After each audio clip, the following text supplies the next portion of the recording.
discuté avec un mec qui répare les toits et qui me racontait qu'il y a 2 semaines il a eu du boulot par ici. D'accord. Ouais. Ça expliquerait pourquoi notre toit est un peu en charpie. Ah, c'est peut-être pour ça, ouais. Exactement. Ouais, ouais, il me disait softball size. Ah. Il y a 2 semaines ici. D'accord, ok. Bon bah ça va remettre ça aujourd'hui je pense. Bah j'espère, ouais. Enfin pas sur la voiture, ça serait bien quand même.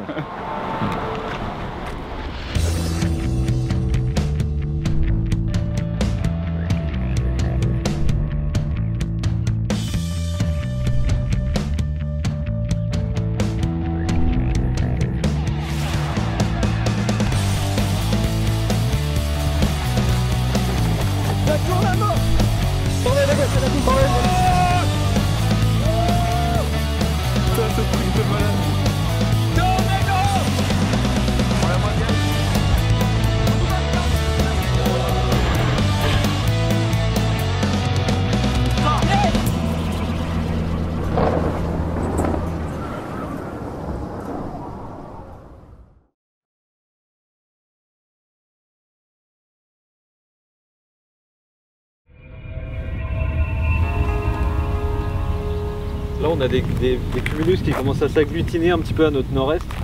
Donc c'est signe qu'il y a une convergence un peu d'humidité et de masse d'air.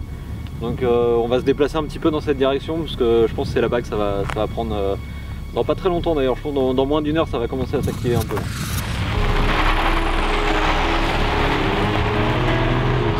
Donc voilà, on a pris pas mal de plaisir sur ces derniers jours dans le Colorado avec des belles lumières, des belles couleurs, c'était sympa, mais il manque quand même cette adrénaline qu'on avait eue sur le début de séjour, enfin que moi j'ai vécu mais que Tony lui il n'a pas eu la chance encore de vraiment connaître. Donc c'est un peu avec cette envie de vraiment de trouver ce genre de situation qu'on se retrouve dans le 14 juin du côté du Nebraska, donc à côté de West Point notamment. Voici notre future tornade en gestation.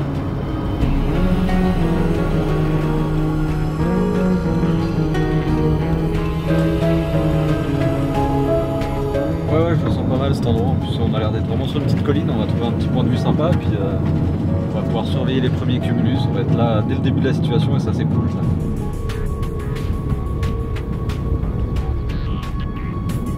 Donc la prévision est assez facile en plus pour cette journée puisqu'on a ce qu'on appelle un triple point qui devrait se révéler être l'endroit vraiment le plus favorable pour aujourd'hui. Très bien la convergence là, qui est en train de se faire pile sur nous, par ici. 2 axes de convergence là, et qui se rencontrent et qui nous donnent juste les beaux cumulus qui démarrent à côté. Et donc on n'a plus qu'à surveiller pour savoir lequel va partir le plus fort et lequel va nous donner un bel orage par la suite.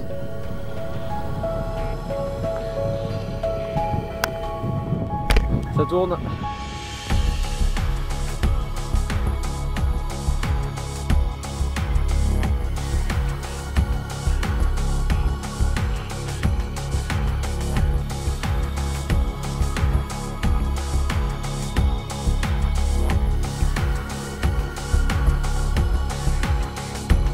Là ça y est, c'est parti, on a notre première grosse cellule qui est en train de former une belle base bien lisse et puis on commence à voir qu'elle est un petit peu circulaire, elle commence à se rouler sur elle-même.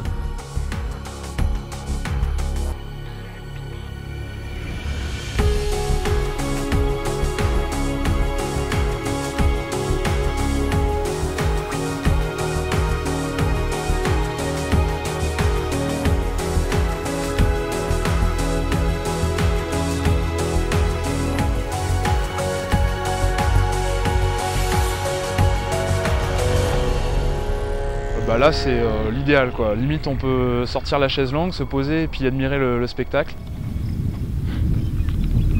J'ai envie de vous dire pour l'instant la chasse de rêve. Ouais. On commence à voir des débuts de nuages mûrs qui se forment sous cette base. Là avec Tony on est très content, on y croit dur comme fer. Il y a un truc qui se passe là.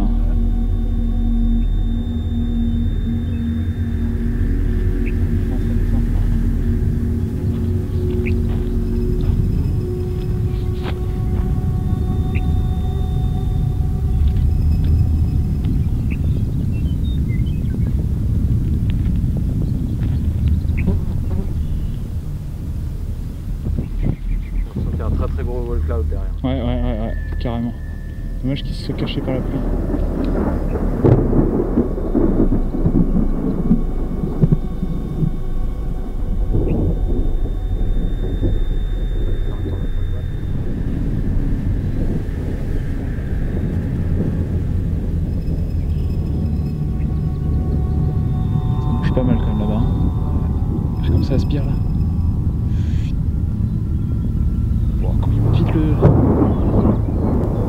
Cumulus. Ah, on sait que traditionnellement sur le bord du mésocyclone, il y a beaucoup de foudroiements et ça tarde pas. Hein. Subitement, les premiers impacts tombent autour de nous. Ouf, putain, c'est tombé pas loin là. Mais là-bas. Commence à être chaud là.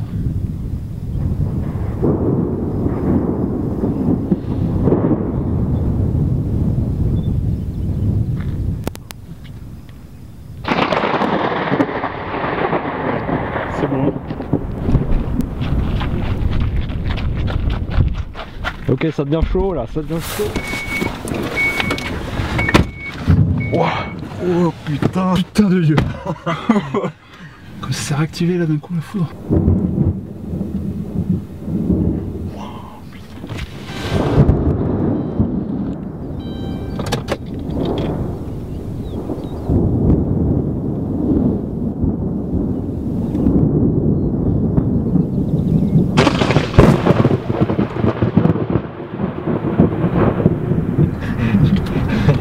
Sauf faire reculer un peu quoi. Ouais, peut-être. Ça foudroie dans tous les sens. Ça valait le coup d'être un petit peu plus loin parce que le méso dans son ensemble est parfaitement formé avec des striures caractéristiques, un empilement d'assiettes vraiment bien marqué. C'était vraiment superbe à observer de loin. Tu vas.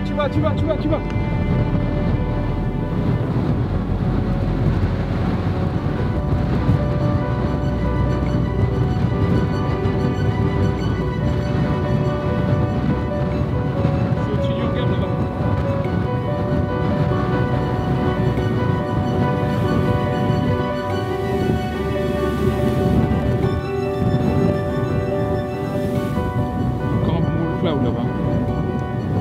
Dans les bâtiments là.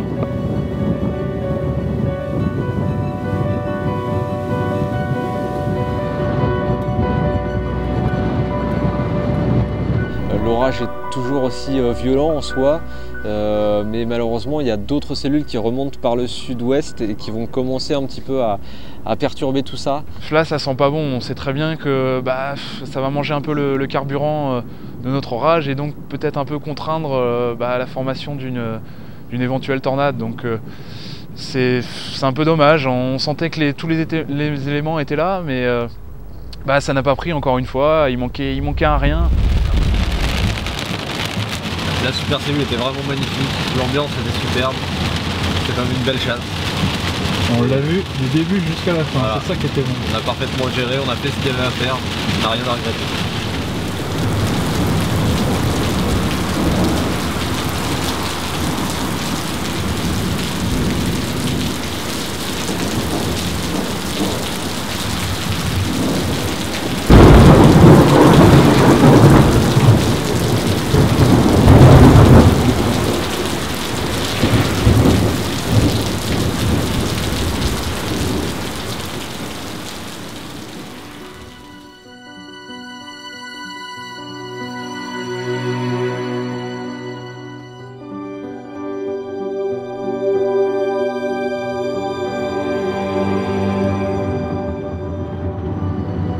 Les chasses s'accumulent, on n'arrête pas, on n'a pas de jour de repos, donc à force ça commence à être un petit peu dur, mais bon, il reste qu'une semaine, donc il faut en profiter, c'est maintenant ou jamais. On a traîné un petit peu trop le matin, on a pris notre temps aussi pour manger, et du coup en début d'après-midi on se rend compte que mince, on est encore un petit peu en retard. On approche d'une cellule orageuse qui a l'air bien compacte, vraiment assez puissante, et là on comprend que la situation s'est déjà emballée. Tornado warning sur la cellule qu'on est en train de viser.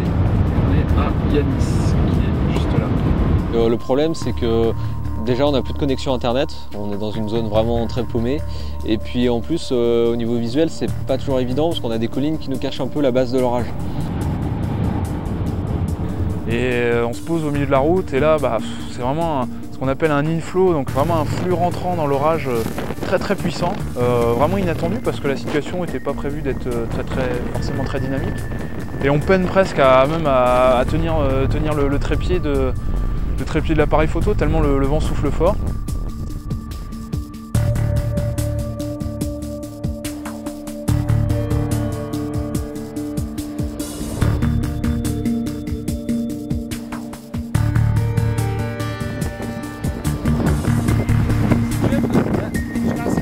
Et là on croise deux chasseurs d'orage qui arrivent, donc Jeff Piotrowski avec un de ses amis. Et là qui nous disent il y a une tornade et tout, enfin situation un peu folle, ils sont dans l'excitation. The motion coming in on the northeast side going into the Scud tank was like 100 miles an hour. It was like it was just sucking like a warp 9. You can see the cloud from 4 miles long going into the thing like this. Ils sont quasiment sûrs qu'une tornade s'est formée au sein des précipitations, au sein de cet orage, même s'ils l'ont pas très bien vu. We were up over the hill. That was the problem. Yeah, it was out fine. Yeah, it wasn't flat enough. Enfin, c'est vraiment très sympa, on échange un peu nos expériences, tout ça dans l'excitation, parce que évidemment l'orage continue de gagner vers nous. On sait que la grêle est vraiment très costaud à l'intérieur, donc faut pas traîner non plus, quoi.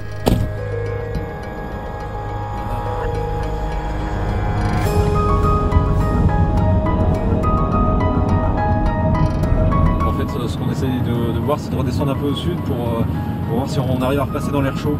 Car si cette cellule elle arrive à aspirer de nouveau de l'air un peu plus chaud, elle peut se restructurer et éventuellement poser une nouvelle tornade.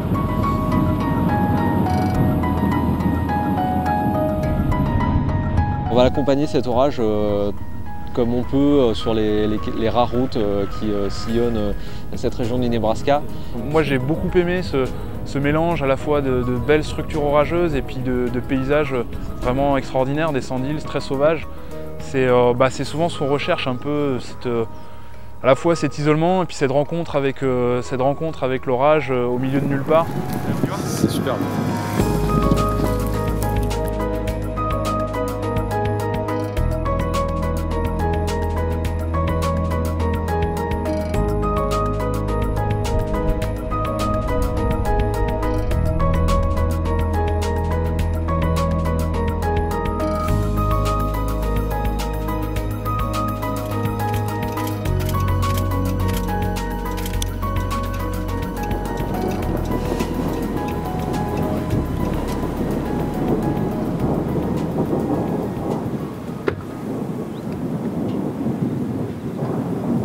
La cellule finit par mourir tranquillement, alors on espère une petite reprise derrière.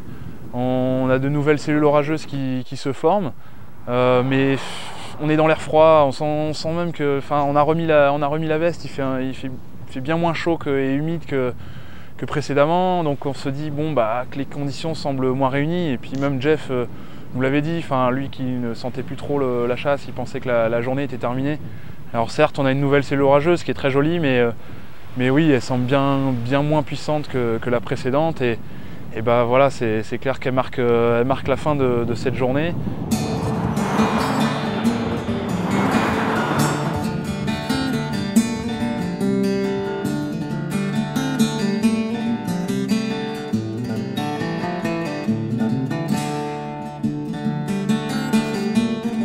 Bon là on est dans le sud-est du Colorado. Et on attend l'initiation des orages, mais ça fait un petit moment qu'on attend là aujourd'hui, ça a du mal à prendre. Donc on va voir, on va attendre tout ça patiemment, mais c'est vrai qu'on n'est pas forcément très optimiste sur la suite des hostilités.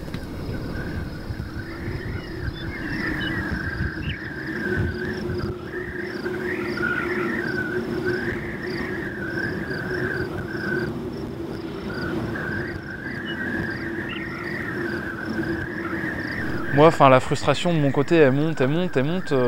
J'ai un peu cette deadline de fin de séjour qui me dit, mais voilà, on a vu des tornades, ouais, mais très lointaines, très furtives.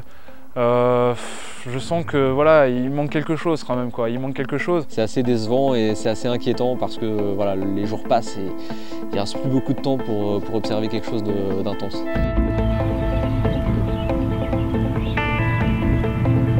Alors 22 juin, dernier jour, dernière chance. Le lendemain, c'est départ de Denver, un retour en France. Et là, le matin du 22 juin, c'est le drame. Le réveil ne sonne pas. On se réveille à 11 h du matin, plus de 2 heures en retard sur notre planning. Évidemment, moi, je me dis non, c'est pas possible. La dernière chasse, on peut pas la manquer, quoi. Et là, on a l'impression que ça va nous échapper. Alors on part, mais on sait que voilà, on n'a pas une minute à perdre. L'ambiance est très très tendue dans la voiture sur les 600 km qu'on a à parcourir pour aller jusqu'à notre target.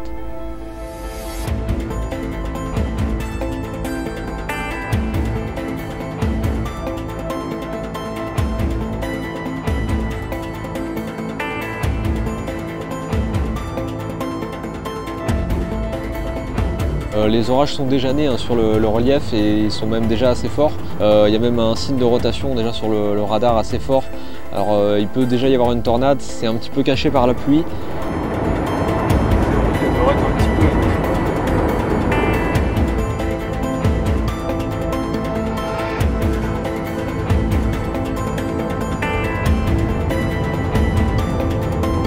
On s'en rapproche, impossible. Noyé dans la pluie, on était vraiment pas bien placé, on arrivait beaucoup trop tard sur la cellule.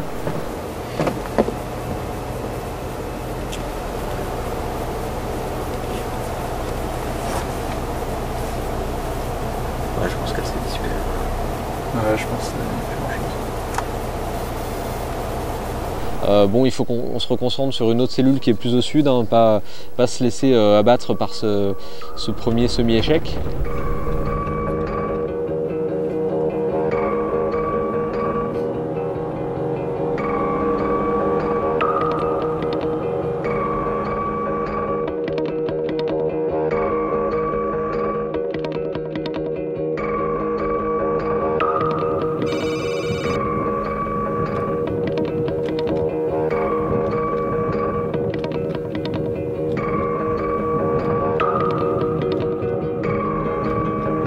Et là, cette nouvelle cellule qui s'approche de nous s'intensifie très nettement en termes d'activité électrique. Il va falloir le surveiller de très près. On en profite et tout, et puis bon, à un moment il faut se replier. Alors un sillage turbulent au-dessus de nos têtes, vraiment très bien formé.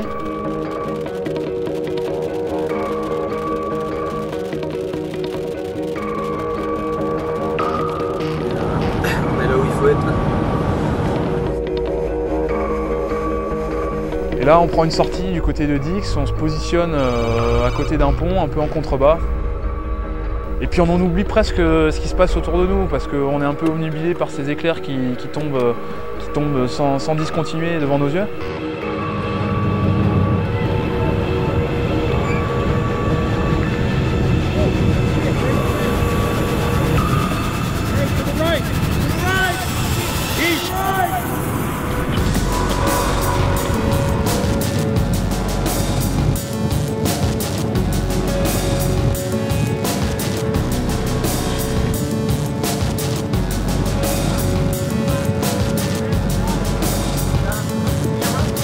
Je vois qu'on est au milieu des arbres un peu et je me dis non, je peux pas rester là, il y a des câbles et tout qui passent en travers. Je dis non, je me souvenais de ce pont qu'on avait traversé au-dessus de l'autoroute juste avant. Et là je fais un sprint quoi, le sprint de ma vie. J'ai peut-être rarement couru aussi vite. C'est vraiment l'extase, c'est la récompense du voyage qui est en train de se produire devant nos yeux.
Voilà, au bout de 2-3 minutes, le tourbillon va commencer à se dissiper un petit peu juste en arrivant sur l'autoroute. C'est bon, on a sauvé la semaine. Ouais, carrément.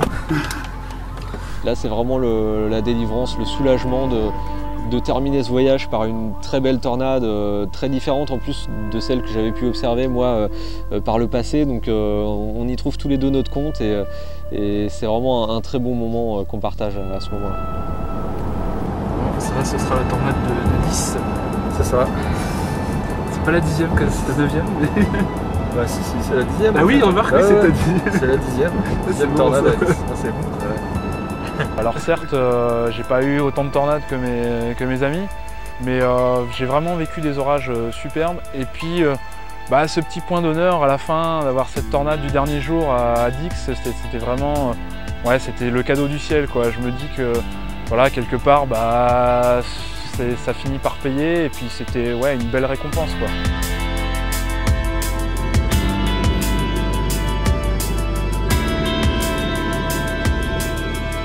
Bon, l'aventure montre que ça a été bien au-delà de mes espérances et je pense même de nos espérances parce qu'on a eu une saison vraiment extraordinaire. Une année encore plus folle que tout ce qu'on aurait pu espérer, plus folle que 2011 et ça c'était pas forcément gagné. Par moments on a été confronté à des tornades vraiment gigantesques, certaines qui ont été très émouvantes pour nous, pas faciles à gérer, et d'autres qui ont été vraiment magnifiques, qui ont été des moments de contemplation extrêmes.